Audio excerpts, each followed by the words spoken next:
Normalement, je devais travailler sur un autre sujet.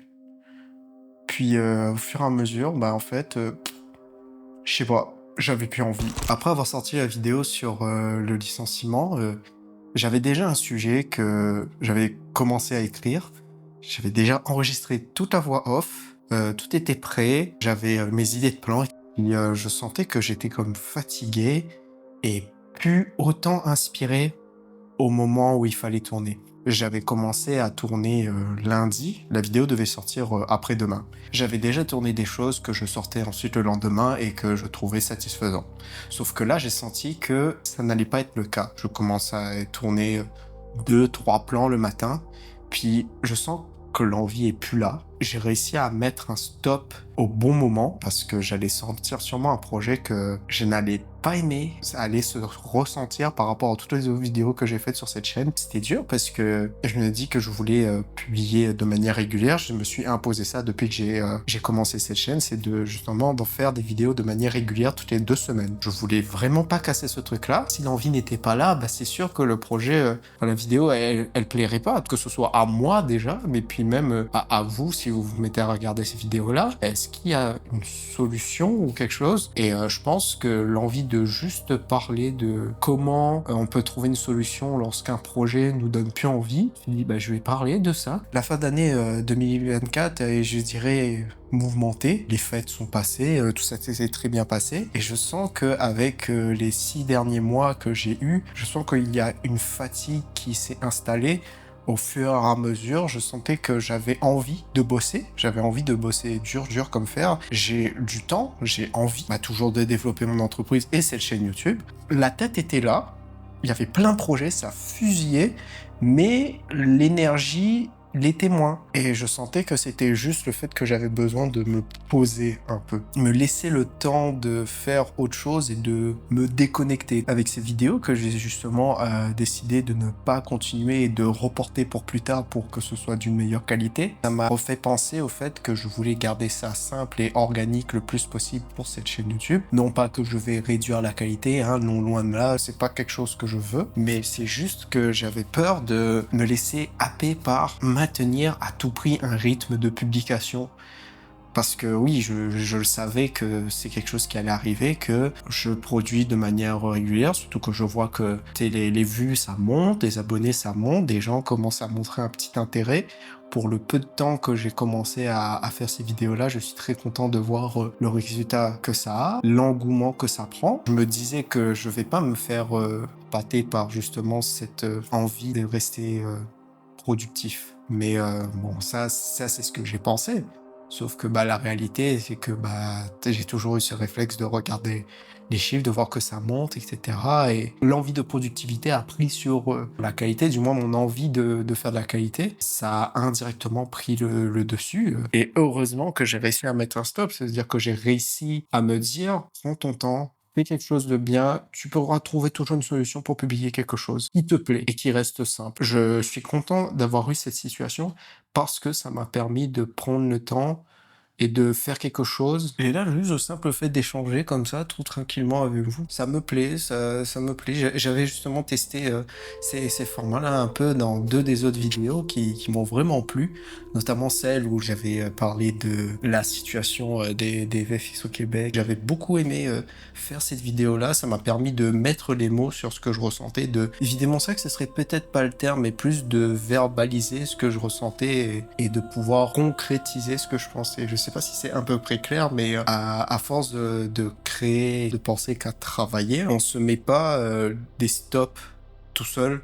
Genre on se laisse juste appâter, on marche un peu par automatisme. Je voulais juste pas arriver à un stade où l'automatisme prend le dessus sur l'intention de créer. Avec Stéphanie, le week-end dernier, j'ai fait un tournage avec elle où elle a fait un shooting photo pour un salon de coiffure pour présenter un petit peu les membres de l'équipe, qu'est-ce qui leur plaisait dans la boîte. C'était un projet qui était vraiment cool à faire. Là, je suis en plein montage.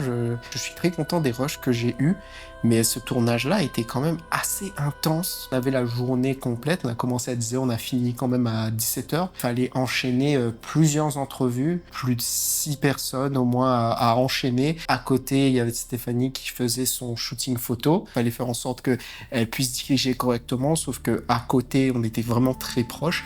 Et il fallait gérer le son aussi en même temps. Donc il fallait demander aux gens de pas faire trop de bruit, mais en même temps c'est un salon, les gens ils ont envie de discuter. Il fallait trouver la balance entre avoir un bon son, mais en même temps laisser les gens rouler un peu. Donc ça m'a demandé beaucoup d'efforts, surtout que il faut communiquer directement avec les personnes avec qui il faut interviewer et il faut donner toutes les directives. C'est un exercice où c'est pas ma force, donc ça m'a demandé de prendre sur moi, de dire allez, tu oublies pas, il y a des gens qui peuvent juste pas être à l'aise à la caméra, donc fallait essayer de leur donner confiance, ils puissent se sentir bien lorsqu'ils tournent devant la caméra. Mais on suis pas mal sorti, mais à la fin j'étais fatigué. Stéphanie c'est pareil, on était juste mort de fatigue. Mais j'étais très content de voir les images. Je pense qu'on s'est même très bien débrouillé. J'ai quand même hâte de sortir ce projet-là. M'a bien fatigué et c'est peut-être pour ça aussi que j'ai pas réussi à avoir l'énergie et l'envie de faire la vidéo que j'avais déjà prévue. Maintenant, ça me laisse un bon 2 semaines pour pouvoir maintenir le rythme de publication, mais tout en gardant le niveau de qualité que je me suis imposé. Et je préfère prendre ce temps pour qu'on sorte quelque chose de bien et pas quelque chose de bâclé. Il est essentiel en plus de laisser reposer un peu son cerveau pour qu'on puisse juste de faire des trucs simples, jouer, me poser, rien faire. Mais c'est difficile de rien faire quand t'as peur de tomber dans ce piège de si tu fais rien, tu vas juste rien faire et te laisser happer dans le canapé et ne plus bouger. Et ça, c'est quelque chose qui me fait peur. Je sens que je peux tomber dans ce truc-là. C'est quelque chose que je veux éviter à tout prix. Est-ce que je vais réussir ou pas? On verra. Mais il faut que je n'ai pas peur de me laisser le temps de me reposer. Par exemple, j'ai vraiment envie de rejouer un petit peu plus, parce qu'il n'y a pas que travailler avec les derniers événements et toutes les bonnes choses, tout comme mauvaises qui me sont arrivées ces derniers mois. C'est important parce que sinon je ne tiens pas sur la longueur, je tiens pas sur la durée. Autre symptôme de ma fatigue que je ressens, c'est l'impact de mon licenciement un mois plus tard. J'ai remarqué que au départ j'essayais d'accepter le plus vite possible, de manière même trop brève, trop rapide. C'est pas régulier, il y a des hauts, il y a des bas et je dois faire avec. Je dois accepter le fait qu'il y aura des jours où ça va aller et à d'autres c'est le plus bas. D'où l'intérêt d'arrêter de trop penser à vouloir créer sans s'arrêter, ne plus se laisser le temps de faire d'autres activités que le travail. Là, j'ai repris le sport, parce que je sens que j'en ai besoin. Quand je m'arrête pendant un certain laps de temps, en général, c'est à peu près 3 semaines, quand je sens que je ne fais pas d'activité physique, je récupère moins facilement, je suis plus facilement fatigable, je tiens moins la route, je fais moins d'activités, mais paradoxalement, je suis plus fatigué tout le long de la journée. Et en reprenant, par exemple, la marche tous les jours, là, il fait froid dehors, là, on commence à atteindre les -20. C'est dur de sortir quand on est à ces températures-là. Donc, avec mon tapis de marche, j'essaie de marcher tous les jours et je sens déjà au bout d'une semaine ou deux que ça m'aide à être plus actif. Je peux même optimiser un peu plus avec mon standing desk pour pouvoir bosser en même temps. Et puis juste de reprendre la salle de sport, ça me permet de relâcher, de décompresser et ça va avec ce besoin de déconnexion. Ce moment de sport, c'est vraiment un outil qui me permettra de relâcher la pression. En plus, dans cette journée de lancement d'entreprise et de chaîne YouTube, je ne suis qu'au début et puis je vois qu'au fur et à mesure, au fil du temps, malheureusement, dans la sphère francophone, ceux qui essaient de se donner à fond pour créer des concepts très créatifs, vraiment créateurs purs, malheureusement, ils font face à la dure réalité de l'algorithme et de l'intérêt des gens pour ce genre de concept-là. Ils voient que l'effort mis dans ce genre de projet créatif ne se reflète pas sur les vues ou les résultats financiers et je n'ai pas envie de perdre sur YouTube ce genre de création parce que c'est ce qui me motive à créer tous les jours indirectement. La solution à ça, c'est de vouloir essayer de pousser la création le plus possible, peut-être au dépit d'une progression plus forte ou plus pérenne, je sais pas. J'ai envie de créer un modèle économique qui me permettrait de créer toujours sur YouTube ou ailleurs, tout en pouvant subvenir à mes besoins. De ce que je vois en 2025, le genre de projet type fiction ou autre s'évapore de plus en plus, où il n'y a que quelques gros mastodontes qui arrivent à tenir sur la durée grâce à une communauté très active. J'ai envie de créer moi aussi plus tard de la fiction, parce que c'est ce qui m'a toujours animé au final. Si je me suis lancé dans une carrière dans le cinéma, c'est pour ça. L'expérience que j'ai acquis durant toutes ces années, j'aimerais bien la mettre à contribution. J'aimerais soit créer mes propres fictions,